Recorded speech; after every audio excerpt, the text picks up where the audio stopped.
to Kung Fu Pod. Kung Fu means hard work, and that's exactly what this podcast is about. How you can apply Kung Fu or hard work to your everyday life. Today we are joined again by special guest, Master Ozuna of KO Kung Fu in San Jose. A really good friend of mine, and he's been gracious enough to basically beat up Sifu Oscar. Sifu Oscar always gets beat up in these, but you know he loves it. So he's going to actually show two really practical self-defense techniques. You don't even have to necessarily know Kung Fu, but these are common questions he gets at some of the seminars where he does basic, self-awareness, self-defense, and how to protect yourself. I will let Master Ozuna take it away.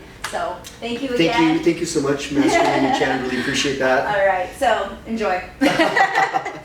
Well, like Master Mimi Chan had mentioned, I do travel exclusively to help those in terms of self-defense and self-protection.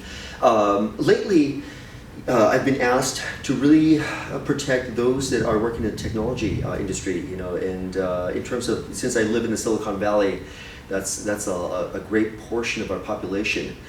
Now, in terms of self-defense or self-protection, one of the things to completely understand is that we're all equipped with a very primal self-preservation instinct. So if we're ever attacked in any way, we will do something to get away from the situation and or combat what's coming at us.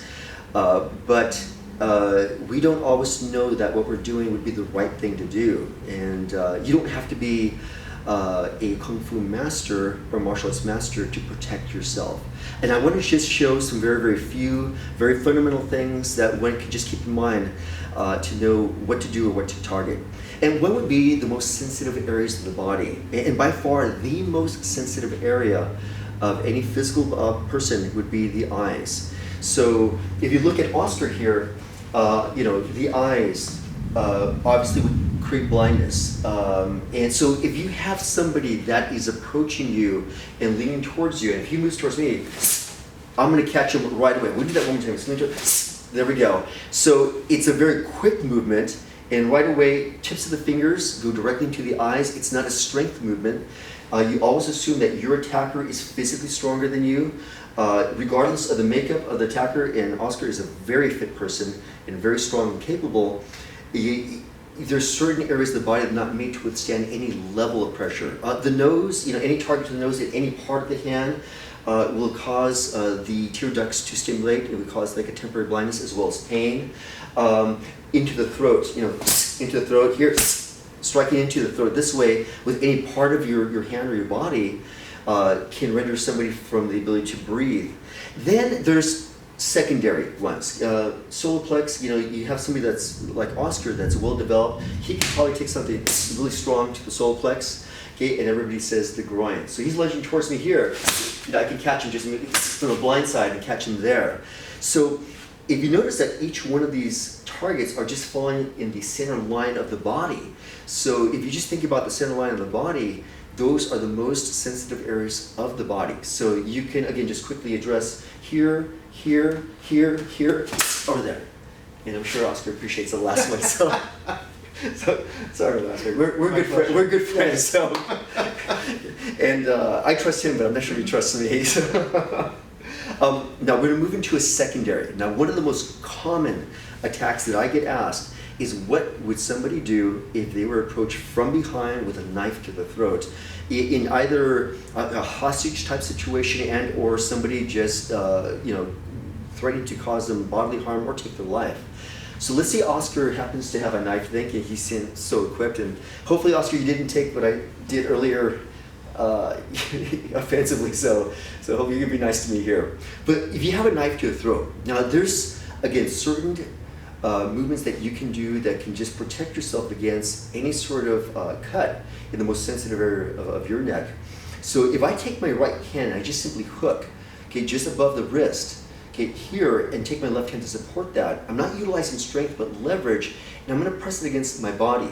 Now if I do that, even if Oscar really tries to get that knife to my throat, okay, he's going to utilize a lot of strength from his end, and I'm exerting very minimal effort from my end. That way, I don't have to be a physically strong person in order to do this movement and make it work for me.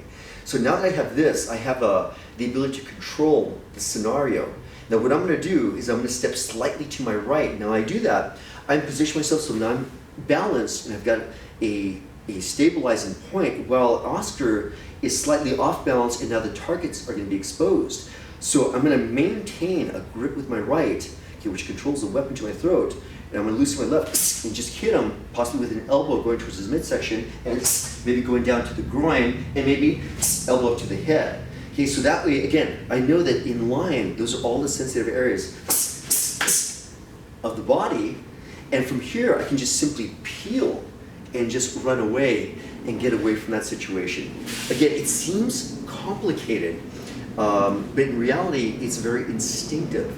So you would immediately protect your throat. So somebody's here, you're going to immediately protect your throat in some way.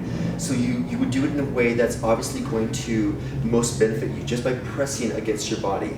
Okay, you stabilize yourself, you put yourself in a position where you have control, okay, and now you have all the targets. So you simply can just really strike, grab, claw, hit with the largest or the most powerful weapon that you have, which can be elbow to his control tower, which is his head, which renders him not cognitive.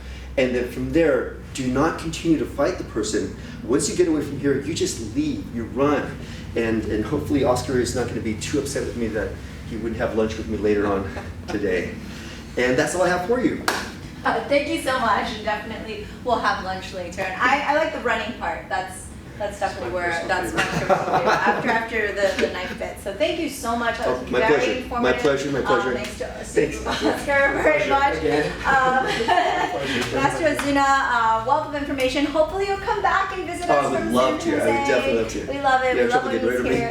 We love it when he's here from Florida. So please be very careful when you practice these techniques on your friend or your sibling or whatnot, but always use great care and consideration, and just remember that Kung Fu means hard work, and you can absolutely do it every day at home. So thank you again to Master Ozuna of KO Kung Fu, and thank you guys for watching. Don't forget to subscribe to our podcast if you love it, and that way you can see more updates and more of our fun Kung Fu pods. So thanks for watching, and keep up the hard work.